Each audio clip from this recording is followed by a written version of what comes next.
things. So, as you're struggling with these issues of how you identify sexually, while you're also struggling with your decision to enlist in the military, under Don't Ask, Don't Tell, like how did you come to that decision? Yeah, so whenever I enlisted, I still have a paper at my desk, and it's like we had to sign this paper that said like if you were found out to be homosexual or have homosexual conduct, you'd be charged with under the Uniform Code of Military Justice.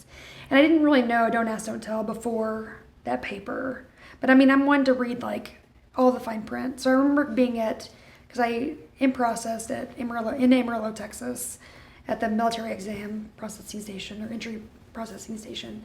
And I remember reading that paper, and I had almost like this mini panic attack because I was like, I'm not dating anybody, but I know that I'm gay, but I'm signing this and I'm lying about it. But I also want to join the Air Force. And like, how do I reconcile it? Because it says like you are affirming that this is like true in fact, that you are not gay. And so I remember like struggling and signing that and just knowing that, I was going to have to abide by that. And at that time, I wasn't with anyone, so I was like, oh, this is going to be no problem. I've hid all like throughout my life. So it wasn't until a little bit later, a couple years later, that I really realized the impact of Don't Ask, Don't Tell on my life.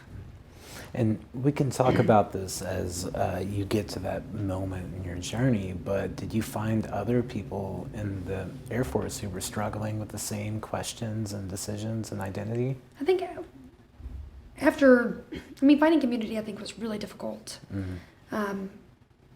But after Don't Ask, Don't Tell was overturned, it was much easier. And I've done a lot of exploration post that and know that, Don't Ask, Don't Tell, it was conceived in 1993 as a compromise under Bill Clinton, and it was very celebrated within the military community, or the LGBTQ community, because it was a place that you can finally be gay, but you didn't have to disclose it. But what we didn't look at back then was really the unintended consequences of what this looked like for like witch hunts, especially for women during that time, even straight women, and trying to get them discharged for other reasons.